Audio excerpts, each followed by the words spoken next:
Hello friends, आज हम पढ़ेंगे जल संचयन एवं पुनर्भरण के बारे में।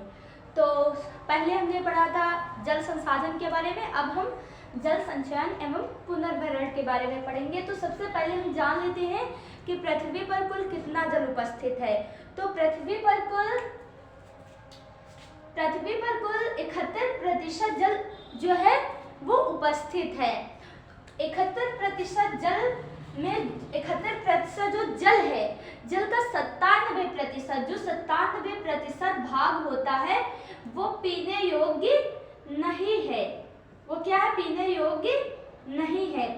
और जो 3% जल होता है वो क्या है? पीने योग्य है। पीने योग्य है। जो 3% जल होता है वो पीने योग्य होता है। इसीलिए उसमें से क्या होता है? 3% में भी क्या होता है? जो 2.4% जल होता है वो क्या होता है? जो 2.4% जल होता है वो ध्रुवीय चोटियों पर जमा हुआ होता है। और 0.6% जो जल होता है वो क्या होता है? यहाँ पे पाया जाता है, जो हम लोग पीते हैं। तो उसमें क्या होता है? इसीलिए हम कहते हैं जल जो है वो बहुत कम है। तो 3% जल सिर्फ मीठे पानी के रूप में है और 97% लवड़ी है जो पीने योग्य नहीं है। तो इसीलिए क्या है, हम जल को संरक्षित करेंगे, क्योंकि आबादी बहुत ज़्यादा है और आबादी के हिसाब से क्या हो रहा है? संसाधन कम पड़ रहे हैं, क्योंकि जनसंख्या वृद्धि हो रही है। तो इसलिए हमें संसाधनों का समुचित उपयोग करने की आवश्यकता है। इसीलिए हम क्या करते हैं? जल को संरक्षित करते हैं, जल को संचयित एवं संरक्षित करते हैं। तो कैसे कर सकते हैं? तो सबसे पहले जल का संचयन कैसे करेंगे ये हम देख लेते हैं। सबसे पहले यही समझे कि आखिर जल संचयन क्या होता है।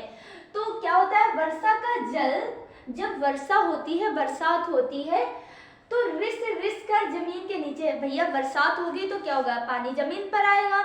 और जब जमीन पर पानी आता है तो क्या होता है? पानी धीरे धीरे हम देखते हैं कुछ तो भाप के रूप में ऊपर चला जाता है, वाष्प में बदल जाता है, जो बारिश होने के बाद फिर से पृथ्वी पर आता है। लेकिन कुछ पानी ऊपर जाता है और कुछ क्या होता है? धीरे धीरे रिस कर धीरे धीरे होकर के पृथ्वी की सतह से अंदर जाता है।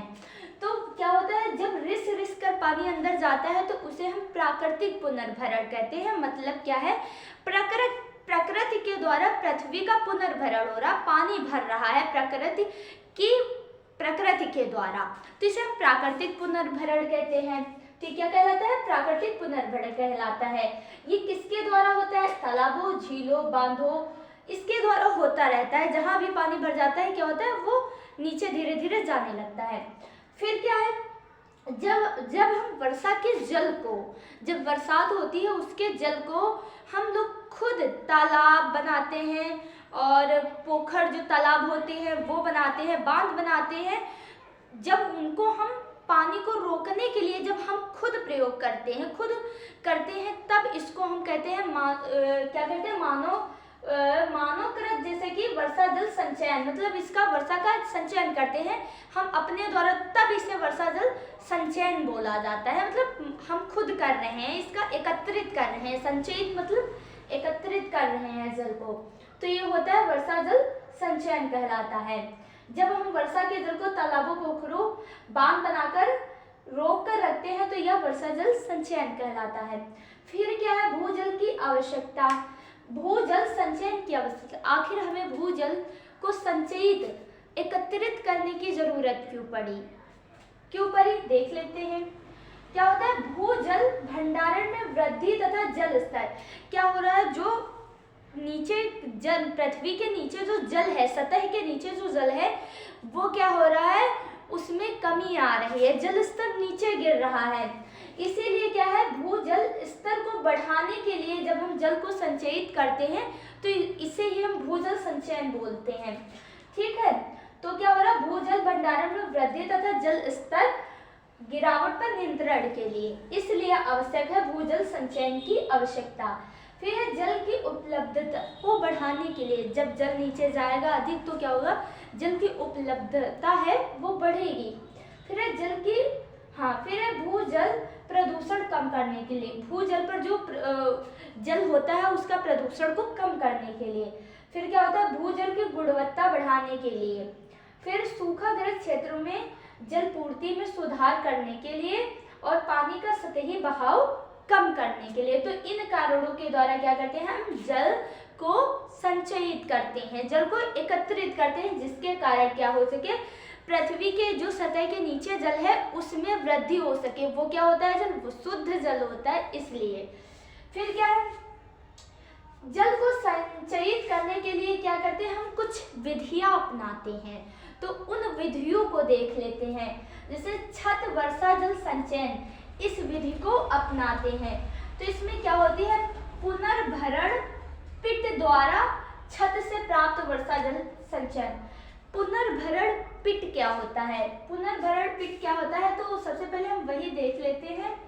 जैसे कि एक कोई घर होता है, क्या होता है, कोई घर होता है, जैसे मान लिया ये घर है और ये घर होता है और ये बादल होते हैं, ये छत है घर की। तो बादलों के द्वारा क्या होता है, बारिश होती है, तो छत पर क्या होता है, जल आता है। छत से फिर क्या होता है, यहाँ पर एक टैंक की लगी हुई होती है, वहां पर क्या किया जाता है, ये छत से जो जल आता है इसमें यहाँ पर मिट्टी भरी हुई होती है। क्या होती है, 3-4 प्रकार की मिट्टी, वो ककड़ीली पथरीली बजरी जिसे बोलते हैं, वो डाल दी जाती है यहाँ पर। इससे होकर के जल को गुजारा जाता है, इससे होकर के क्या किया जाता है, जल को गुजारा जाता है। उसके बाद यहाँ से जल क्या होता है, जब निकलता है वो हम टैंक में एकत्रित कर लेते हैं। यहाँ से जब जल निकलता है तो वो शुद्ध जल होता है। इसके बाद यहाँ से हम जल को इधर उधर क्या कर सकते हैं, प्रयोग में ला सकते हैं। तो इसे ही हम क्या बोलते हैं, पुनर्भरण पिट। गड्ढा, ये छत पिट के द्वारा क्या किया जाता है, जल को संचयित किया जाता है, जल को वर्षा जल के संचयित किया जाता है, जिससे हम इसका दोबारा उपयोग कर सकते हैं। क्योंकि क्या होता है, जो वर्षा जल होता है वो शुद्ध होता है। और क्या होता है, इसमें क्या होता है, कुछ जैसे कि जब पहली बरसात होती है तो उस जल को हमें संचयित नहीं करना चाहिए। क्यों, क्योंकि वो जल जो होता है वो शुद्ध नहीं होता है, वो अम्लीय होता है, तो उस जल को एकत्रित नहीं करना चाहिए। यह विधि होती है। फिर क्या है, खाई द्वारा छत से प्राप्त वर्षा जल संचयन, इसी प्रकार ये भी एक विधि होती है। फिर है नलकूप द्वारा प्राप्त वर्षा जल संचयन। नलकूप क्या होते हैं, जैसे कोई नलकूप होता है, उसके नीचे क्या होता है, जो जल सूख जाता है, जो जल का क्षेत्र होता है वो सूख जाता है, तो उसको भरने के लिए क्या किया जाता है, नलकूप के द्वारा पानी अंदर डाला जाता है। तो इसे ही हम क्या, नलकूप द्वारा प्राप्त वर्षा जल संचयन, उसके बाद निकाला जाता है, तो क्या होता है, वो शुद्ध होता है जल। फिर क्या है, पुनर्भरण कुओं द्वारा वर्षा जल संचयन। जैसे बहुत सारे क्या है, कुएं खाली पड़े होते हैं, तो उसमें जब हम जल को भर देते हैं, उसको फिर से वही प्रोसेस से गुजारते हैं, जैसे कि मिट्टी डाल के शुद्ध करते हैं जल को और फिर कुओं में डालते हैं, तो इससे क्या होता है, वर्षा जल संचयन करते हैं। तो ये कुछ विधियां हैं, इनके द्वारा वर्षा जल को संचयित किया जाता है। और ये क्या होता है, ये विधियां नहीं होती, ये विधि जो होती है वो जल को एकत्रित करती हैं, वो घरेलू यूज के लिए नहीं होती हैं। तो जैसे कि क्या होता है, गली प्लग द्वारा वर्षा जल संचयन। तो गली प्लग क्या होता है, गली प्लग पहाड़ पर बने छोटे छोटे नालों को कहते हैं। जो पहाड़ एरिया होते हैं, जैसे हिमालय का क्षेत्र होता है, तो वहाँ पर क्या होता है, जो जल होता है वो छोटे छोटे गड्ढों में होता है, उसे ही हम गली प्लग उसमें एकत्रित कर लिया जाता है, और जहाँ पर भी हमें यूज की ज़रूरत होती है तो हम कर लेते हैं। तो इसके द्वारा क्या किया जाता है, वर्षा जल का संचयन किया जाता है। कंटूर बांध द्वारा जल संचयन, ये क्या होता है, कम वर्षा वाले स्थानों के लिए ऊंचाई वाले ढलानों पर चारों तरफ बांध बनाकर किया जाता है। जैसे कोई ऊंचाई वाला क्षेत्र होता है, उस पर चारों ओर हम बांध को बना देते हैं और उसमें जल को एकत्रित कर लेते हैं। तो जैसे कि अगर हमें किसी जल को ज़रूरत होती है, जैसे खेती करने के लिए, तो वहाँ पर वो वाहिकाएँ बना करके क्या होता है, उस जल का उपयोग कर सकते हैं। फिर है चेक डैम नाला बांध के द्वारा वर्षा जल संचयन। चेक डैम क्या होता है, जैसे इसका निर्माण बहुत छोटी जल धाराओं के लिए किया जाता है। इस विधि द्वारा जल संचित जल अधिकतर नालों के बहाव क्षेत्र में एकत्रित रहता है। तो क्या होता है, चेक डैम के द्वारा जैसे जल की जो छोटी जल धाराएं होती है वो बह रही होती हैं, उसमें हम बांध बना देते हैं, डैम बांध बना देते हैं और जल को एकत्रित कर लेते हैं। उसे ही चेक डैम नाला बांध के द्वारा वर्षा जल संचयन बोलते हैं। फिर गैबियन बांध द्वारा वर्षा जल संचयन, पानी के बहते हुए चौड़े नाले के बीचों बीच पत्थर और लोहे का जाल डालते हैं। जैसे कोई पानी का नाला है वो बह रहा होता है, जैसे कि मान ली ये नाला है और ये बह रहा है, तो यहाँ पर क्या होता है, जैसे कि ये नाला होता है, ये बह रहा है और इसके बीच में क्या होता है, हम पत्थर डालते हैं, उसके बाद लोहे की जो होती है लोहे का जाल डाल देते हैं, तो बहते हुए कंकड़ पत्थर इसमें फंस जाते हैं और यहाँ पर मजबूत जो है बांध बन जाता है और जल एक जगह पे एकत्रित हो जाता है।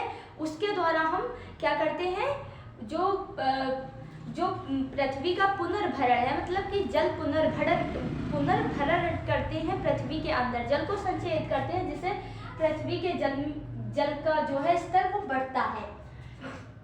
फिर गैबियन बांध द्वारा वर्षा जल संचयन, यही तो देख रहे थे। फिर क्या है, बांस ड्रिप सिंचाई प्रणाली जो होती है, बांस ड्रिप सिंचाई प्रणाली ये क्या होती है, जैसे कि जो जलप्रपात होते हैं, जिनसे जो झरने होते हैं जिनसे जल बह रहा होता है, तो बांस को उसमें लगा करके दूर दूर खेतों तक पानी ले जाया जाता है। तो ये कहाँ पर होता है, ये मेघालय के एरिया में होता है। तो मेघालय के क्षेत्र में क्या होता है, ये वाली प्रणाली क्या होती है, अपनाई जाती है। और मेघालय में क्या होता है, विश्व की सबसे ज्यादा वर्षा होती है। मेघालय का जो शिलांग क्षेत्र है वहाँ पे सबसे ज्यादा वर्षा होती, मेघालय के मासिनराम में, शिलांग तो राजधानी है, सॉरी, मासिनराम में विश्व की सबसे ज्यादा वर्षा होती है। और वहीं पर क्या है, हमें जल की जो उपलब्धता है वो कम भी दिखाई दे रही है। तो वहाँ पर क्या होता है, इसका भी किया जाता है और जो छत वर्षा जल संचयन है उस विधि का भी उपयोग किया जाता है मेघालय में। अभी हम कुछ थोड़ा सा जान लेते हैं। ये जो वर्षा जल संचयन ये कहाँ पर अपनाया जाता है, ये अधिकतर करके कहाँ, राजस्थान में अपनाया जाता है। राजस्थान में क्या बोलते हैं, टाका जो होते हैं, टाका बनाए जाते हैं, जिसे हम टैंक भी बोल सकते हैं। वहाँ पर बावड़ी, टाका, जोहड़ इसका उपयोग किया जाता है। और वहाँ जो छत वर्षा जल संचयन होता है उसे पालर पानी बोला जाता है। क्या बोला जाता है, पालर पानी बोला जाता है, पालर पानी। तो वहां पर इसे क्या बोला जाता है, पालर पानी बोला जाता है। तमिलनाडु एक ऐसा राज्य है जहां पर वर्षा जल संचयन, छत वर्षा जल संचयन जो है वो अनिवार्य है। अगर वहां पर वर्षा जल संचयन नहीं किया जाता है तो वहां पर क्या होगा, उन घरों पर कानूनी कार्रवाई होगी। कौन सा राज्य, तमिलनाडु में क्या है, हर घर पर वर्षा जल संचयन क्या है, किया जाता है। और क्या है, कर्नाटक के मैसूर जिले में क्या है, गुंडाथूर नामक एक गांव है जो क्या है, हर घर में वर्षा जल संचयित करते हैं। उस नगर ने क्या है, वर्षा जल संचयन में ख्याति भी प्राप्त कर ली है। तो ये कुछ पॉइंट होते हैं जहां से प्रश्न पूछे जाते हैं। तो राजस्थान में ये सब टाका वाली जो विधि है ये वर्षा जल संचयन करने के लिए अपनाई जाती है। तो इसीलिए क्या है, जहां पर जल की उपलब्धता है वहाँ और जहाँ पर नहीं है वहाँ पर तो विशेष रूप से करना चाहिए, लेकिन जैसे कि जिस एरिया में जल की उपलब्धता है वहाँ भी हमें जल को वेस्ट नहीं करना चाहिए और जल को संरक्षित करना चाहिए। तो बस इतना।